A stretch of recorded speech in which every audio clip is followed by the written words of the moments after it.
Welcome back, everyone, to Crusader Kings 3 Royal Court. This is episode 7. If you have not seen the series up to this point, there is a link in the description that will take you back to episode 1.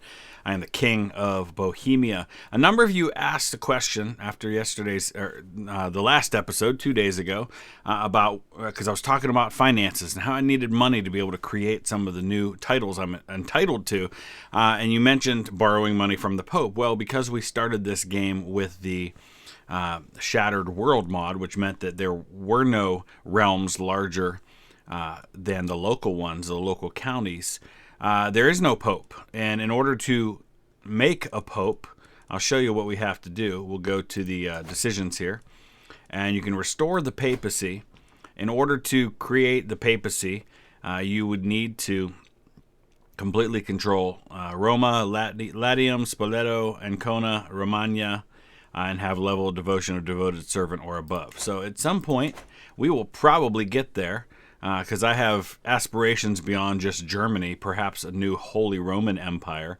And you can see that Bohemia has gotten quite large because of all of the places that I've been able to vassalize. So now it's just about consolidating that power and eventually adding those new titles that I have the right to create. So let's see what happens in today's episode. I'm just looking around at my relationships, and I've actually got really good relationships all the way around, which is helpful when you're growing a realm. You have to keep all those people in check and make sure somebody doesn't decide to rise up. My daughters both have 100 when it comes to me, as do actually all 4 of my children are 100. My brother, Duke Christoph, 100. My 2 sisters are pretty good. Looking at my vassals, by and large, pretty happy with me. The Countess of Nancy is about the only one who isn't, and I'm not too worried about her. So everybody's pretty happy right now. It's a quiet, peaceful time in Bohemia. All right, once again, we have the opportunity to vassalize someone. Countess Ermeltrude of Fulda. That's right up here in the north. So we are slowly but surely adding realms all around. Like, people are on the outside looking in thinking it's better to be on the inside than not.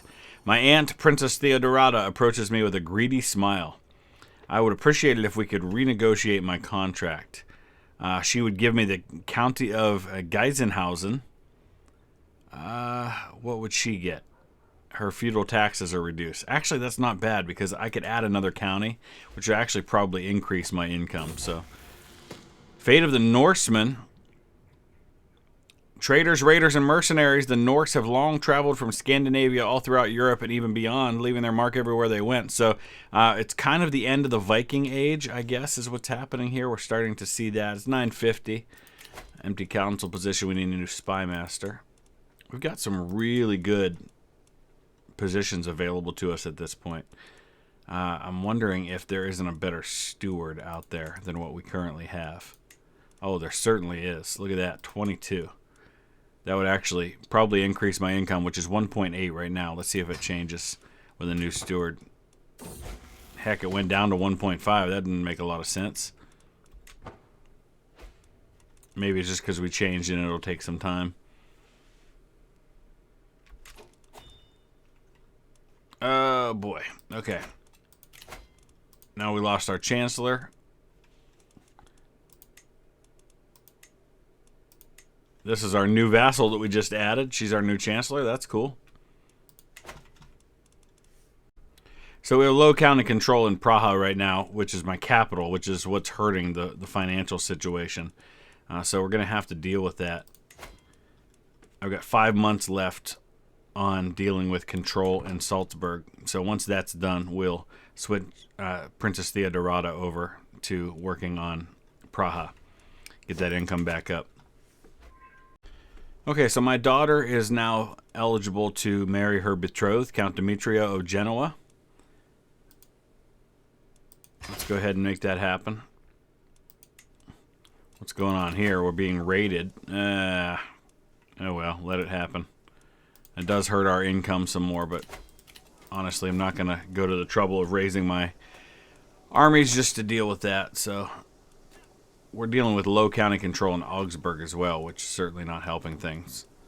We have 12 eligible wars to be declared, but I'm not going to do any of that right now. And we have another kingdom we can create, the Kingdom of Bavaria, but I don't want to create two separate kingdoms right now.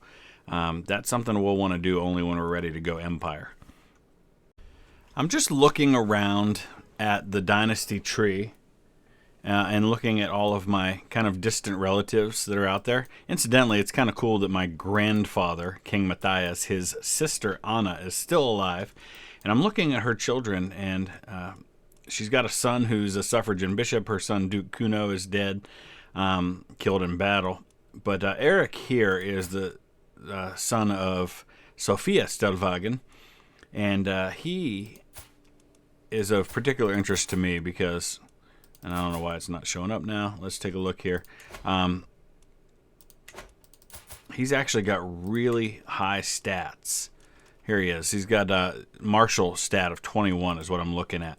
So he's a distant cousin of mine. I think I'm going to invite him to court. Though that might mean replacing quite a powerful member of my council, my Marshal, Princess Theodorata, who's my aunt. So I think we'll go ahead and do it, though. It'll probably make her mad for a little while. Oh, I can't remove her until 972. That's, oh my gosh, that's 19 years away. Well, so much for that. That kind of stinks. Another betrothed can marry, my daughter, Princess Mechthild, who can marry Gebhard Hildemar, my cousin, and Princess Theodorata's antiquarian. He's heir to the county of Rothenburg and the bishopric of Ilmünster. And that's a matrilineal marriage, so those things will become a part of my house, which is always a good thing. Way back in one of the early episodes, we started working on the Fascination plenary assemblies, which would allow us to start moving toward a tougher crown law. We can enact limited crown authority, which we currently can't do. So in 3 years, I'm finally going to be able to do that. Now, that's going to start driving down all those happy vassals that I have. But I'm not too worried about that because they are so happy. My vassal, Countess Wartran, has had an extramarital affair with her lover. You know what? I'm not going to worry about that too much. We're trying to keep everybody happy at the moment. We can vassalize the Count of Kaslav. Let's do it. Excellent.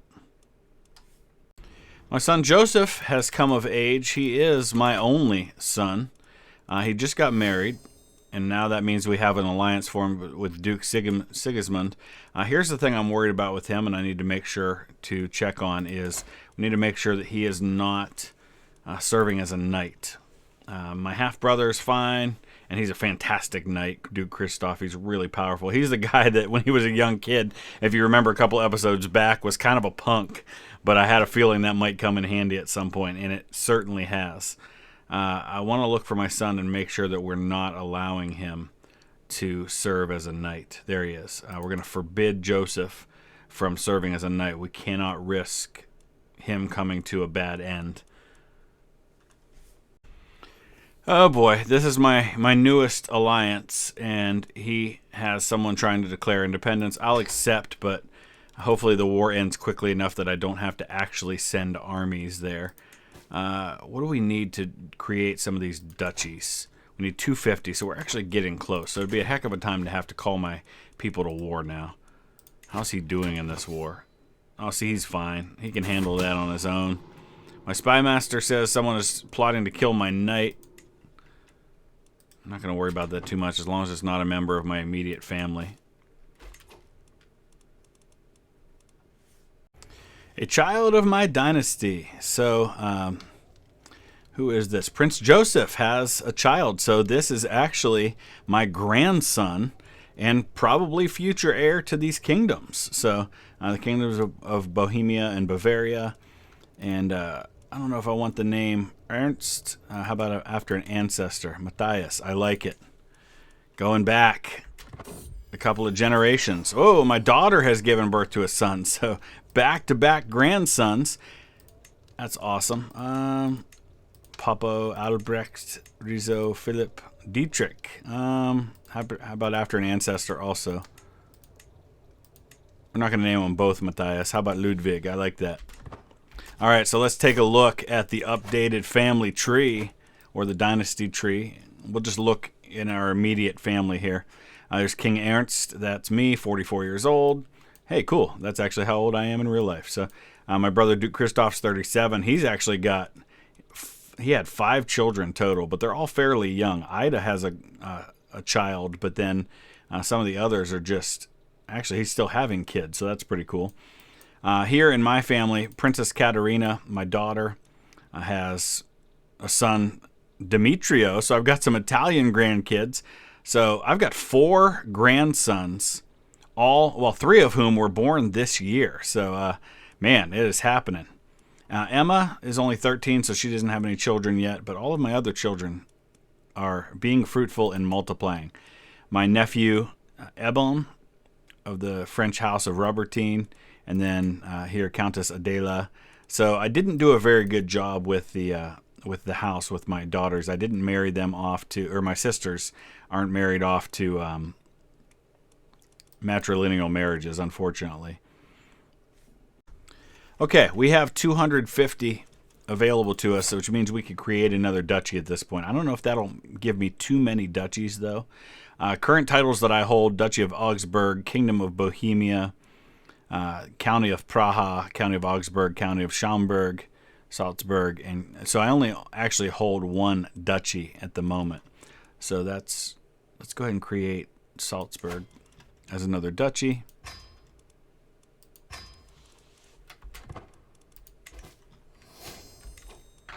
All right, we've discovered plenary assemblies. We can select a new fascination. So let's go ahead to our culture and decide what we want our next one to be. So looking at the available focuses, Public Works is actually really close. It's still about 53 years away, though, but if we put our focus on it, we can get it in 7 years. Let's see what that'll allow. It'll allow us to reach maximum existing development penalty at 20 development. So we're a long way from that. Okay, so I've created another duchy. I now have the duchies of Augsburg and Salzburg. And, of course, both of those are going to go to my son, Prince Joseph, since he's the only son I have. And everything is going to go to him. So we should be good to go for a while. All right, this is going to be a big deal. We can finally raise our crown authority to level 2. So you can see what this will allow. It allows rulers can change between available partition succession laws. Titles can be revoked. Vassals can be retracted. So these are all huge things. And we're definitely going to pass this. They may not like it very much. But the main thing here is that I can revoke titles, which is something I've wanted to be able to do for a while now. Of course, I'm finally maxed out at my holdings, but I might maybe give up a couple of these. For example, the County of Augsburg only has a 0.1 income, but that's because of the control being so low. I might give up low income areas for higher income areas if I get the opportunity down the road. Let's head to court. There's a couple of available decisions to be made. Okay, dumbfounded, I managed to respond. I am the king. My most sincere apologies, my lord. I promise I'm not here to simply leech off your fortunes. So what is this person doing? Pretending to be the king? I can make an example, gain some dread. That person will leave my court. I'm not going to gain a bunch of stress. That's not worth it. All right, make an example of them. Okay. And then the other one here, a feline hunter. A pet cat. Why don't you take the cat since you're the one that found it? So some petty little things, nothing major happening there. Now we can go ahead and hold court. We haven't held court for a while. So let's go ahead and do this. Hopefully we get some good decisions this time around. Village of Salzburg was hit by blight this year. You have wealth to spare. Oh boy, 25. I don't have a lot, but they'll gain some grandeur. If the fields are barren, you shall wield a sword. Interesting. Yeah, here, you can have the funds to rebuild. Count Guntbert takes the floor. I have an idea to improve taxation. Oh boy, 90. Each of your vassals pays 15 to you. You gain extra taxes for 2 years.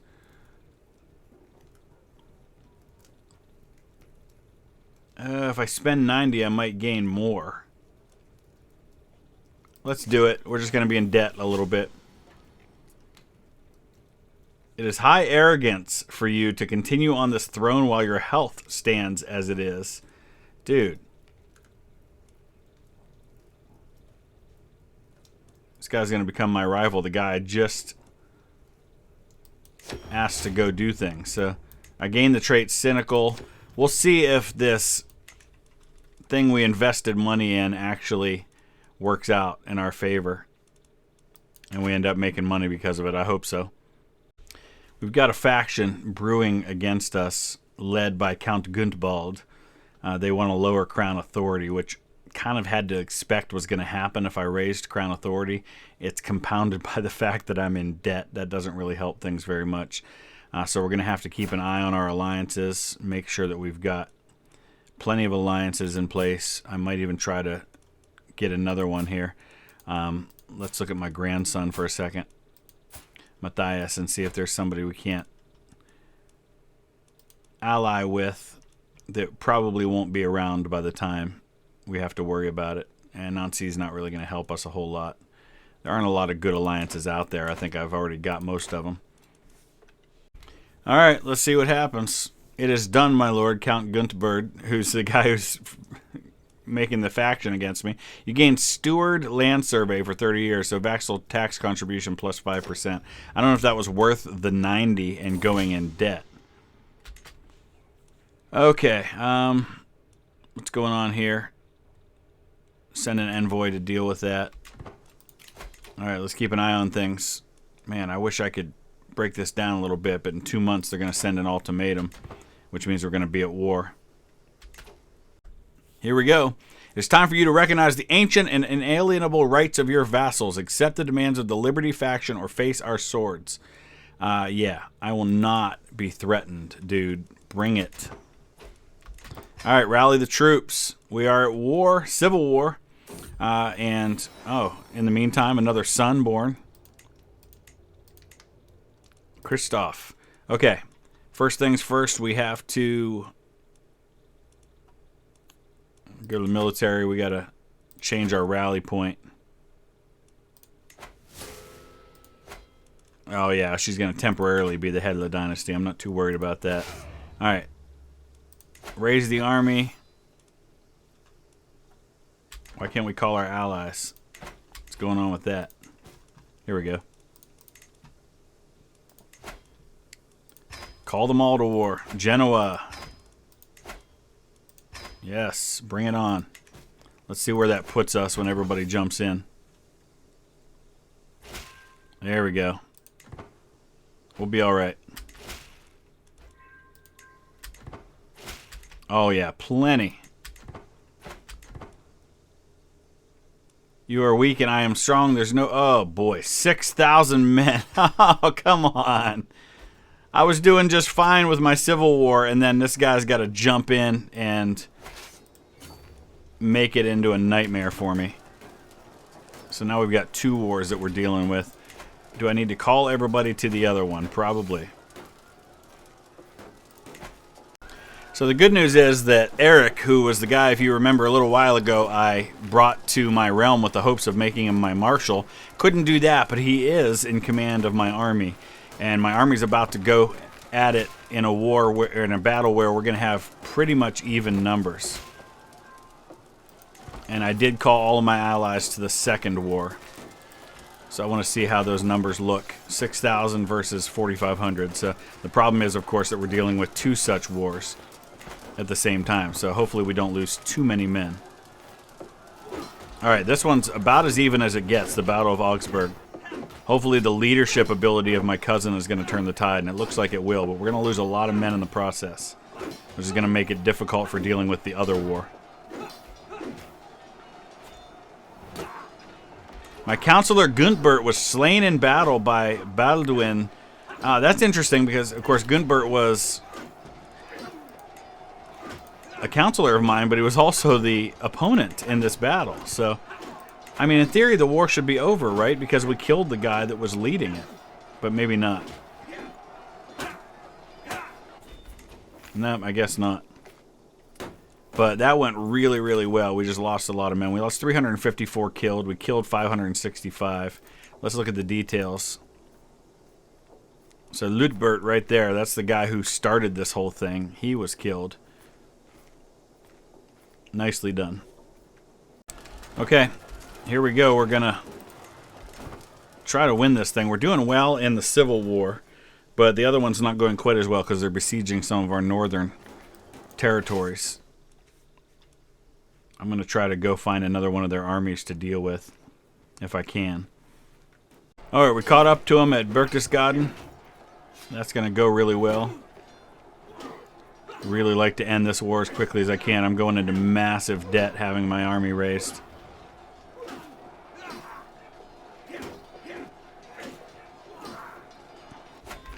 Okay, that gets us up to 54%. We're getting a little closer. Went really well once again. Holy cow, one of the enemy knights killed 46. That guy is hardcore. None of my knights did nearly that well. We did kill one of his. But jeez, that was crazy. Slaughter at Berchtesgaden, it's known as. We can ransom somebody. Oh, nice. 50, that actually will help a lot. That cuts my debt in half. But the war's not over yet. Enemies left war. Okay, so let's see where we're at. He's only got 1,700 men left in the Civil War. So that one is okay. It's this one I got to worry about where we actually have fewer men than the enemy does. I'm really concerned about that. What is it that he's after? He wants this county. I may just give it to him. Just so he will leave me alone. Have the county, dude. Take it. Let me win my Civil War. So I made observations about this before, but I never really noted the fact that I do in fact have the trait of being a giant, which is why I'm so huge. And it's a congenital trait. So it's something that I may pass down to future generations, though it doesn't appear that my son has it. My son is a holy warrior, which is awesome. He's intelligent. This is a good kid, man. He's going to turn out to be something special. Prince Joseph of Bohemia. So looks like we did well in passing things on to him. The war is going well. I actually disbanded my army because I know at this point that my allies can handle this. There's only 1,000 enemy troops left. So we're at 99 and there's 100. So you win some, you lose some. We won the Civil War. We did give up a county in the meantime, but not a huge deal because we're going to vassalize and gain 2 more. So take 1 step back, 2 steps forward. We've got 3 prisoners who can be ransomed. So that will hopefully largely deal with the debt problem. Looks like it will. So there, we're actually in a positive situation now. Although we're still looking at a little bit negative monthly income, but that's mainly just until we build up our army again. Once the army's back to full strength, then that amount will go down. We'll be okay. And now we've actually got 2 more that want to be vassalized. So that's why I didn't really mind giving up that county to end that war, because I knew in the end it would work out okay. So let's back up and see where we're at now. You can see the territory we've got over here. A little bit spread out in some other places too. But we continue to grow in Central Europe. And man, the more you grow, the more people want to be a part. So now we've got 2 more, Worms and Zurich. So that's also going to allow us to create some more titles if and when we get the money to be able to do so. So there's where we're at now. You can see that one territory a couple of episodes ago that we married into and gaining Nancy has actually turned into more and more realms wanting to join and be vassalized. So, those marriages really work out nicely when they happen. My aunt, Princess Theodorata, has imprisoned my half-brother, Count Christoph, who is one of my best fighters. I'm not entirely sure what that's about, what he's done to deserve that. But I don't think there's a whole lot I can do about it right now. We're going to wrap this up here in just a minute, but I want to go ahead and take one last look at the situation. So I'm now 51 years old, King Ernst, so you may see the end of his reign in the next episode, but I'm really excited about Prince Joseph. He looks like he's going to be a solid ruler in my stead. He's got two children, Matthias, who is now 6, and then Kuniza, who is my granddaughter. So that's looking good. And Matthias already has some good stats for a 6-year-old. That's pretty good. We can look at possible marriages.